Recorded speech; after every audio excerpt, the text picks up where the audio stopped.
Hello, this is Laura Live, and today we're talking about how a parent can tell if Gemini is working. What if your child isn't talking yet? And again, this is Laura Live, and we're going to talk about how we can tell if Gemini is actually working for your student. A lot of people will see all the testimonials that we have, and all the other parents are talking about their kids getting these great results right off the bat, sometimes the first day. And sometimes maybe your child isn't talking yet. How do you know if the information is getting in? How do you know if it's having an effect? Well, the first way you can tell is just by doing receptive testing.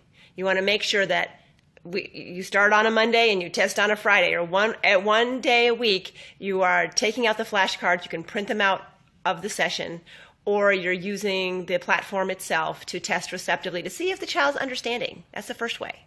The second thing is we believe, and we have some pretty good published research in other fields pointing to this, that Gemini is actually lighting up their brain in the way that it's switching their focus from their daydream state or their default network into their active network. And when you do wake up out of a daydream, there's some things that happen. First off, eye contact is going to improve dramatically. And that's the first thing parents say. They see eye contact is improving with their students, with their children. The next thing you're going to see is that he just seems more with it. He's not in his own world so much. You'll see that he'll pay attention to sounds where normally he would just ignore them. So if the big loud sound goes out outside, he'll maybe look outside and he'll actually hear it. And you'll get this feeling from him that he's more present. Another thing that you'll see is new sounds. So the child will be making a lot of new sounds, new babbling, be more aware of his mouth, be aware of your mouth. And all of these things may happen. It looks like he's even watching the videos. A lot of parents think that they're not paying attention at all, but they notice these things start to happen. Another thing you will see is fine motor skills increase. All of a sudden, he can use scissors. He can draw a circle. He's holding a pencil correctly. These are really great indicators that we are making some changes neurologically. We have noted in our research from in the process of doing some research work that the physical therapists have said that the gross motor improves dramatically. So if all of a sudden your PT is telling you, wow, yeah, we had great sessions this week, I don't know what's going on, but he's really starting to get it, that's an indicator that it's all working. And all these things come together over time to help to get the student going where they need to be going. And you will see that all of there's a global improvement that happens just from watching videos. I know, it's crazy. In fact, it's so interesting to the neurology community that we have two different universities asking us to complete brain scan studies with them, one with an EEG study, one the fMRI study, to see what in the world is going on in these children's brain, that they have these global improvements just by watching videos. So it doesn't start with speech, with expressive language. It starts with all of these other things that you will notice. And most parents don't know that they're supposed to be looking for that. They want speech so badly that they're just paying attention to the speech. But you got to look at all of these other little milestones to go, oh, it's working, it's working. Is this available worldwide from Vicki Vogel? Yes, it is. It's all web-based. So no matter where in the world, you can access it. Now, when we first launched, Australia went crazy for Gemini because their country's so spread out. They do not have a lot of access to therapy. This Gemini is the best option for Australia, but their internet speeds are really, really low, and data is very expensive there. So we developed an app that allows the parent to download the student session onto a tablet or a smartphone. And then you can go offline. You can go in the car, you can play it in the house, you can actually even connect the tablet to a TV, so you can have it huge, no internet issues, no internet speed issues, no internet overpaying for internet, nothing. So that's helped now we created it for Australia, but the whole world is using it. I use it with my own 4-year-old in the car. It's phenomenal. How appropriate is it for my 20-year-old grade level but not verbal son? 20-year-old grade level. So your son is at grade level in everything but nonverbal. I'm assuming that's what this means. Because if so, we're talking about severe apraxia then, or could be selective mutism. Yes, okay, severe apraxia. So for severe apraxia, we have seen tremendous gains. In fact, some people who have been diagnosed with apraxia, and we're talking about little children right now, they've lost the label because now they're even scripting. They're talking like crazy because of it. If your son is 20 years old and he's had lots of therapy his whole life, I'm assuming, there's two things that could be going on. First, there's learned disuse, where he just stopped talking because it became too hard, and then over time he's lost the desire to want to talk. So that's part of it, and we have to address that separately. Then the other part is just the connection between his brain and his mouth is full of holes. It's just not bringing the information to his mouth, so we have to strengthen that connection. Now, we've seen that by working on these connections, even paraplegics can start to move their feet. So, and it takes 8,000 to 10,000 reps. So if he's motivated, if he wants to be able to speak, if he's really motivated, he's going to have to watch these videos 8,000 to 10,000 reps to get it to start going. And he's going to be moving his mouth along with the video. What happens is his brain will think that his mouth is actually making the sounds by watching the videos the way we have them filled. We're tricking his brain into thinking that he's doing it. And by doing it over and over again, we're reinforcing these pathways to his mouth from his brain until they make a connection. Now, can I promise you it's going to work for a 20-year-old? Absolutely not. I cannot promise. All I can say is that we have seen even people older than that start to have speech. And when I mean, they're not going to start speaking in full sentences in a week. We're talking at first, there's sound imitation. They can mimic sounds. After that, it's word imitation. And then it's speech. And then we start bringing it into speech. So it takes longer. But as far as we know right now, this is the best hope of having older praxic people being able to create vocal verbal speech. You're going to want to start with a video that's one word or two, maybe two or three words that are high interest words to him that he really wants to say. Maybe stop, maybe help, maybe his name, maybe your name. And if he has full cognition level, but just has the apraxia, he can say, hey, Mom, if I can say 3 words, I would want them to be these 3 words. Maybe it's Luke Skywalker. I don't know. Something he's really motivated to say. So we're going to work on those 3 words and just watch those first. And then we're going to build on that afterwards. I joined late and heard you mention selective mutism. My 4-year-old ASD daughter may have this. Her therapist and teachers believe so. She will not use words or talk to other adults, but as soon... Sorry. Okay, it's not letting me see the rest of the... Okay, here we go. As soon as I walk in the room, she's a chatterbox. How can Gemini help with selective mutism? All right, that is all about motivation and fear. So, or a combination of the both. A lot of people, especially if she has autism, if she has ASD, okay, she has on the autism spectrum. What some people believe, again, when I talk about some people believe, this is not proven by any state of the imagination. This is things that many people are talking about.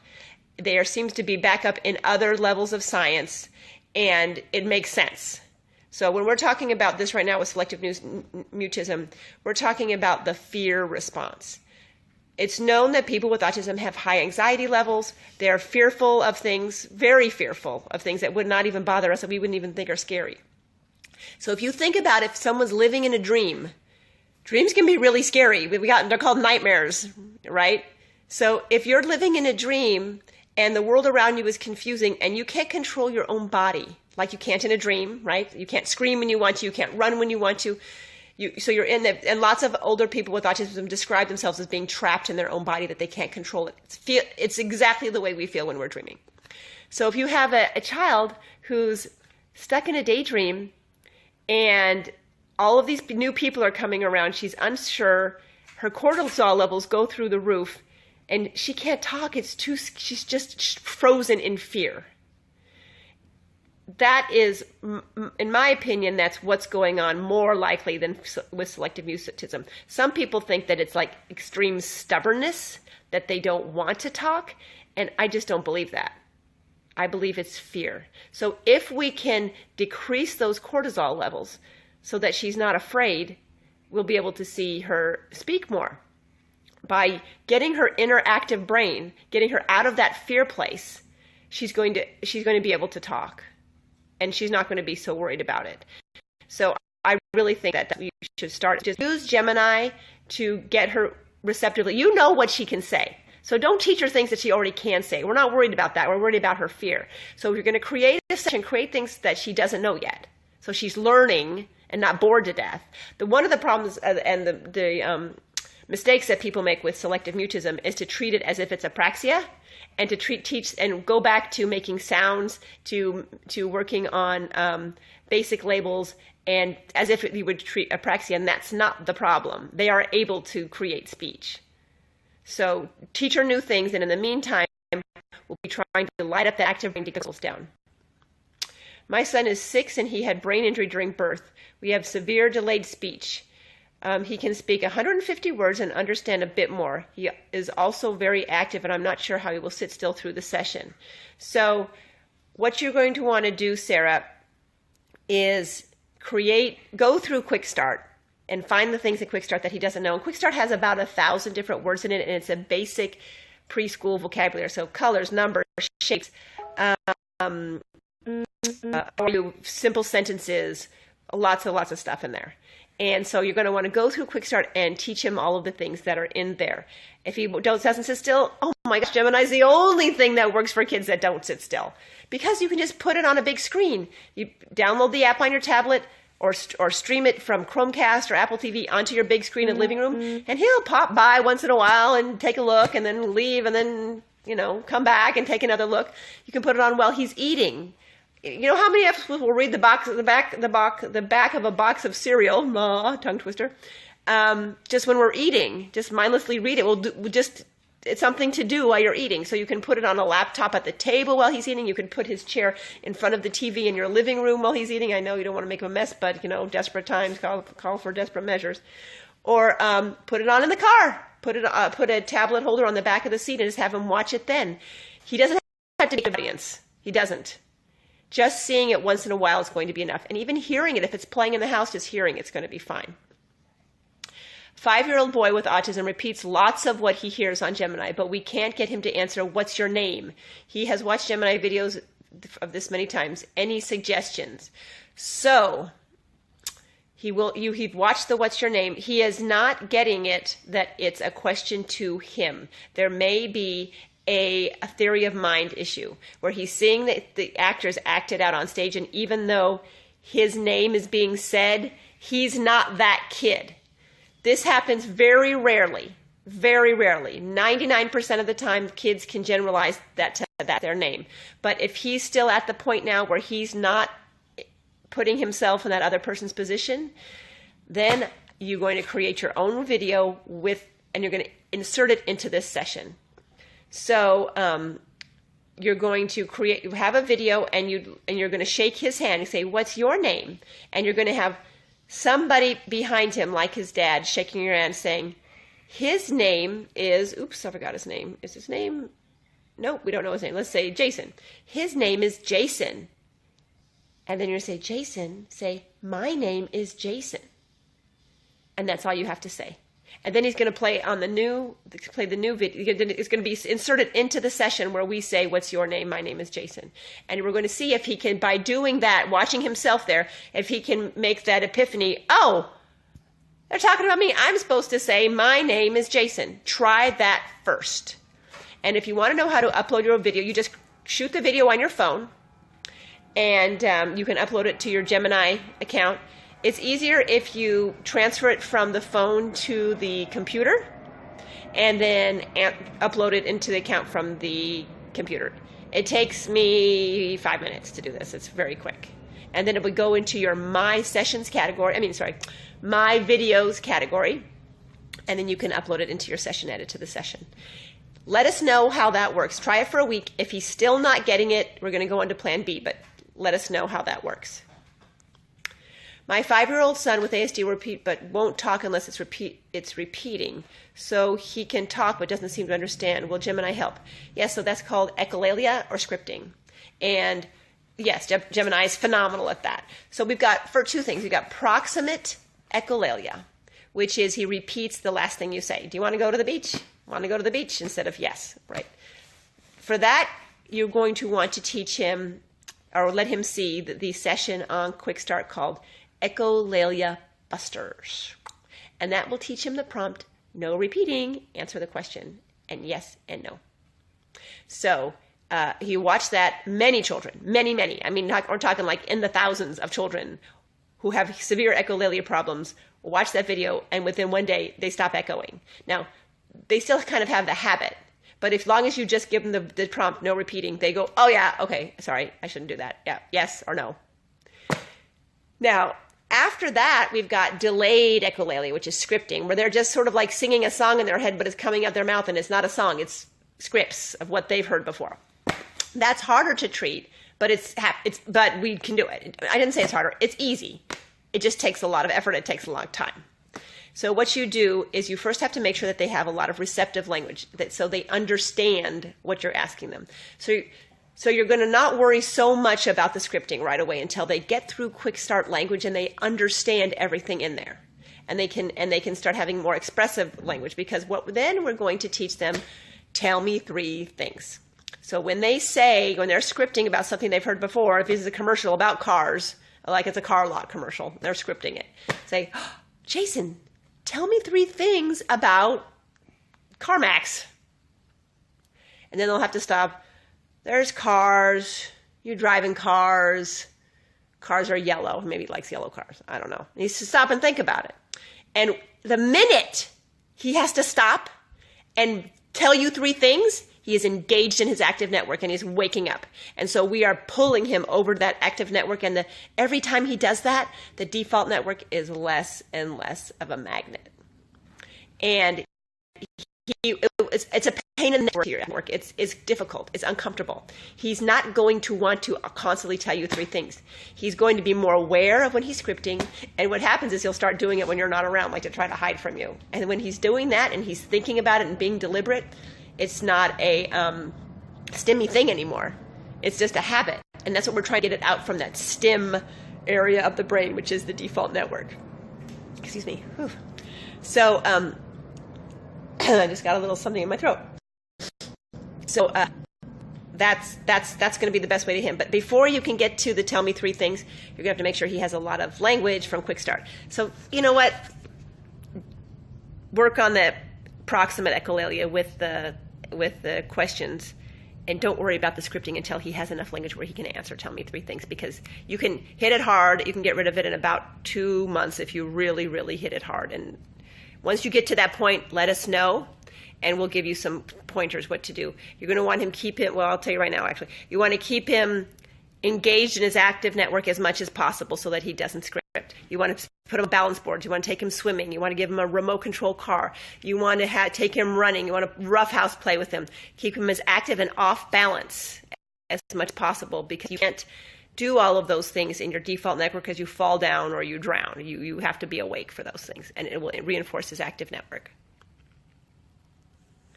I agree that it can't be cured, but that you can teach them to cope with their issues better. Just wanted to clarify what I've heard. Thank you for that, Gemini. Definitely helped my son. He would not repeat any words until we started it. So great.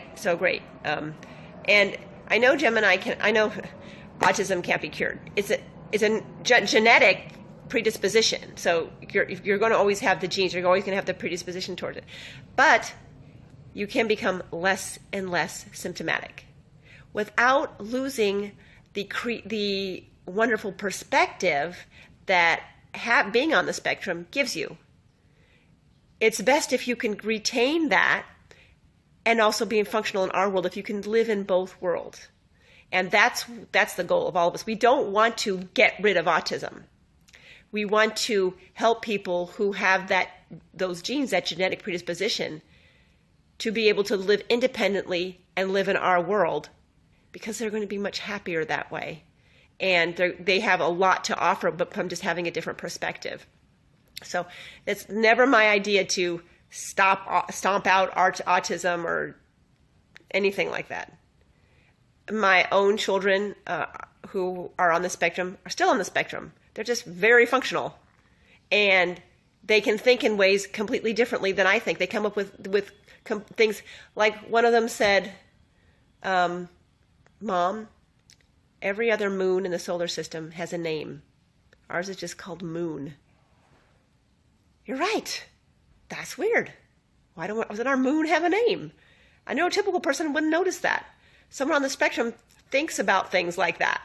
And it's really fascinating, and it's interesting, and it gives you these aha moments. I get this all the time from my children. They come up with these insightful things. Okay. What is the outcomes we need at the first week with a child who was minimum verbal emotional age up to 8?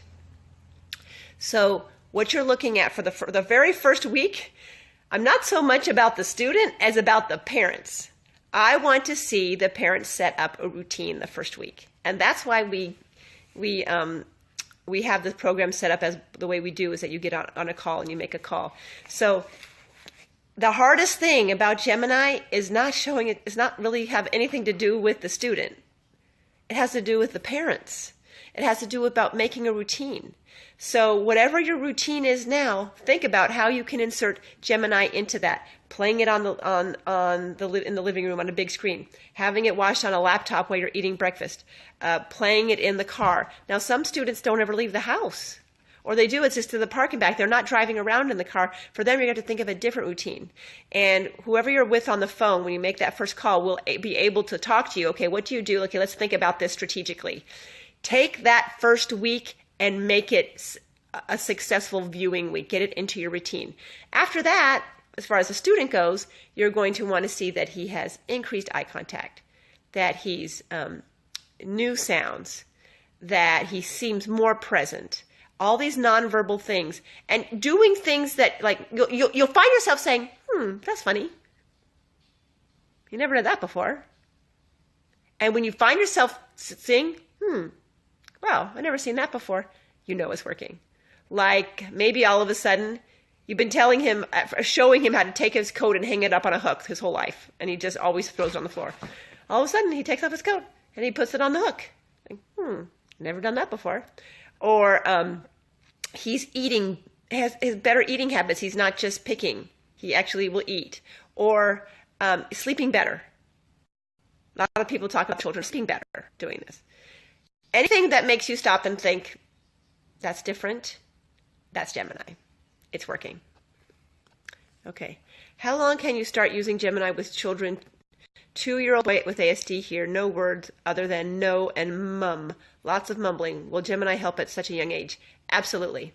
You know, I used to think that you had to be 3 years old for us to hear vocal verbal speech, but I always said start right away. Start at 18 months, because you're getting all that receptive language. And so when their brain and their mouth do kick in, they'll have something to say. You don't want to wait till they're 3. That's a waste of time, especially since we're talking about changing neurology potentially.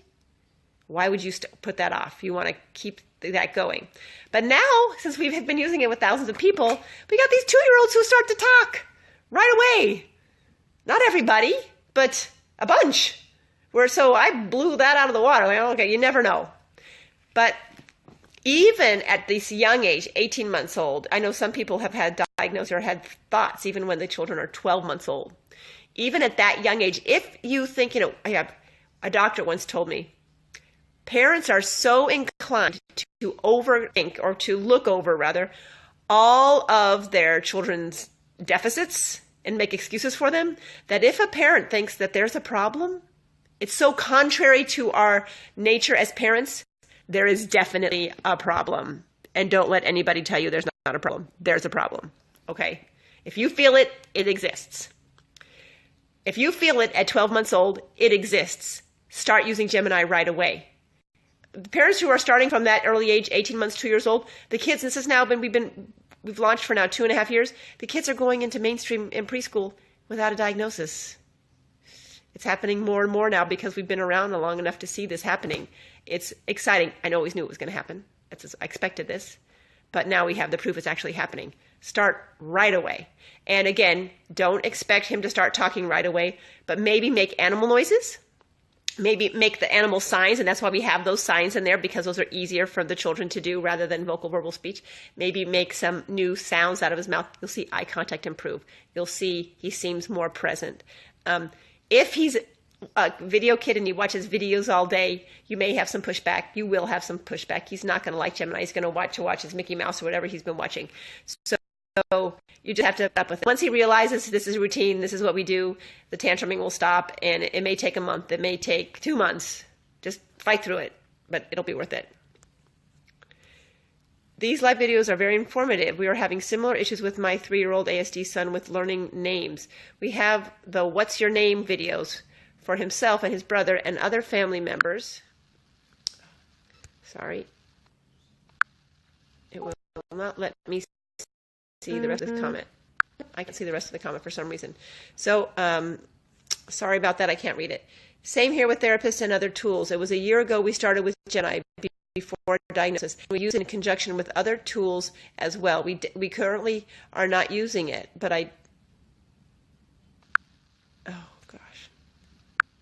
definitely recommend it to many.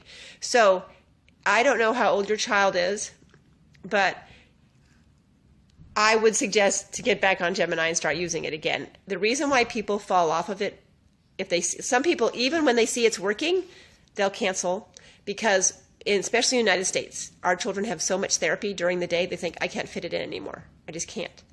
What you have to realize is that by using Gemini to replace the modeling part of therapy, you're going to make your therapy sessions 4 times as effective. Your child is going to move through his lessons 4 times as fast. And this is all about the ratio of time to improvement, because we want to get him caught up to peers in his language as soon as possible. Do not waste his therapy time on modeling, especially when you can be doing it in the car or during meals. Even if you only have time in Gemini to do it 20 minutes a day, driving 10 minutes here and 10 minutes back, it's 5 times, or I don't know how many more times, much more effective for modeling, which has been proven in studies, than live therapy. So that 20 minutes of just modeling it is going to be like 2 hours in therapy, or more even, more time. It'll go in a lot easier. When he gets a therapy session, he won't have to sit there in front of flashcards or learn anything. He'll already have the language, and the therapist can focus all of her time on getting it out. It was designed so that it did not take up any of the student's time. It does not replace anything. And I cannot emphasize this enough. We need these kids to improve quickly if they're going to catch up, because the academics are the easy part. The social skills are much more difficult, and they're going to take years, and they can't even begin to start working with those until their language is up to their peer level. So there's really no reason to stop. It's going to really help as far as getting him caught up to peers. All right. I have a 3-year-old with autism from Michelle. Moderate to severe. I also have a 2-year-old who was born with low white matter and a global delay. We are with our 3-year-old, we do therapy twice a week. Vocabulary is still low. Let me see. She struggles with change. Could Gemini help with both? Absolutely. So struggling with the change thing, I believe, again, I don't have any proof, but this is my intuition, that it also has to do with the fear response in the brain. So if you're dreaming in a daydream, daydreams can be, or if you're dreaming in it when you're sleeping, dreams can be really scary because things can change so abruptly. You're walking down the road and all of a sudden you're in Venice. How'd you get to Venice? And it's like, okay. And sometimes it seems so real. And I think to myself, I've got to be in a dream. But sometimes I've actually reached out and rubbed a rough wall, and I can feel the rough wall. And I can feel that. I must not be dreaming, but how in the heck did I get to Italy, And so things change abruptly. If you're living in that daydream state, when you have to change from one thing to another, it's scary. You don't know what's going to happen next. And you and I have no idea what the world looks like to people who are living in this daydream state. It could be all wavy. Things could be moving in and out. They finally are in some place where nothing has changed for a while, and so they can get their arms around it and it's not scary. Now they got to start it all over again. This could be something that's happening with a lot of our kids. So by getting an active network, you'll see that those things will stop. Now, we talk about where we see all the things I'm talking about: being more present, better eye contact, lessening the fear of change, and lessening tantrums, and lessening the fear of scary noises, and all that thing are all things that sunrise parents say is happening with their kids. And you hear this all the time. Now, I know Sunrise doesn't have any research, but you know what?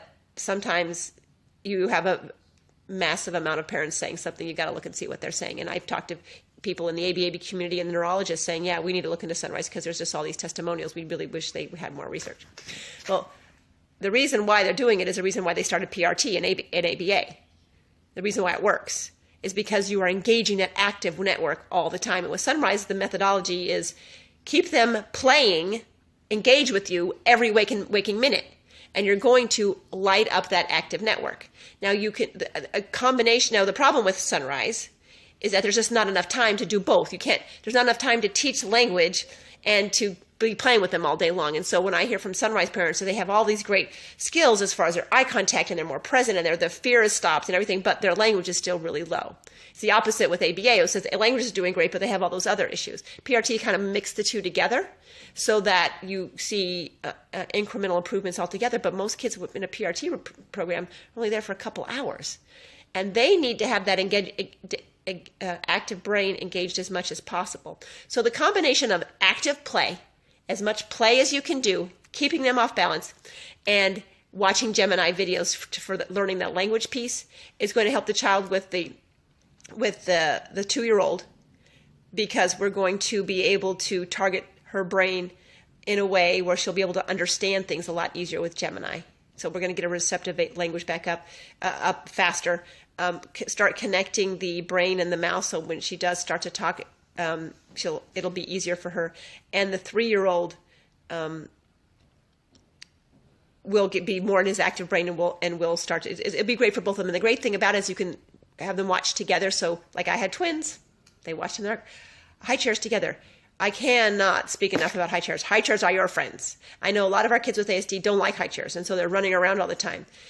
Get one with a strap and strap them in. After strapping your child in a high chair for 3 times a day for their videos when they're eating for their videos, at the end of 2 weeks they'll realize, okay, this is what I do when I eat, and they'll stop complaining. But for the first week it may be hard, but it's the easiest way to get them engaged, especially when they start to eat. Put something on their tray that they love, like their favorite thing in the world, so that they sit down and they want to start eating it. Then you strap them in. Then they won't be so aware of the fact that they're in a high chair. And then bring in their food that they're going to eat for their lunch. But you have to start off sort of bribing them. How does the app work, please? And will it work for us, for iOS? Yes, it works for iOS. So the app is a session viewer. It allows you to take the sessions off of online and put them on a local laptop or phone. Or, sorry, not laptop, tablet or phone. So you don't need internet. And you go to the App Store, in the Apple App Store or the Google App Store, and you look for Gemini Session Viewer. And you download it, and it will allow you to play or to download all of the sessions that are in your students' My Sessions. So if your student is using Quick Start, the minute you click on a Quick Start video in the student's account, it automatically downloads to his sessions. If you create a session, though, you're going to create it in the teacher or the parent account and assign it to him.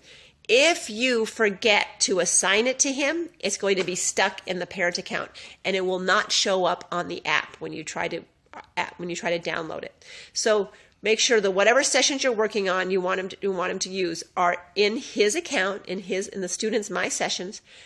Be where you have internet somewhere. Click on in the cloud, and all of his sessions will download. The front page of them, the titles will download onto your app. And then you click on download the one that you want to download, because we don't want to take up a ton of space on your phone. It would take forever if all these videos are very high, have a lot of data. So we just want to download the one that you're going to watch that week. So you click on the one you want, it downloads to your phone, and then from then you're offline. It's awesome. I just did it this morning with my son. Okay. So looks like we've got everybody's questions answered, and we're going to see you tomorrow. We're not going to do a separate question and answer session today because we put them both together right now. All right. Also, you can subscribe to this video series, and every time we go live, it'll show up on your phone. It'll give you an alert, and you can also share it with other people who are having issues. Maybe they just started Gemini and they don't know, their child isn't talking yet. They don't know what to look for. Any of these questions that we answered today. Bye-bye.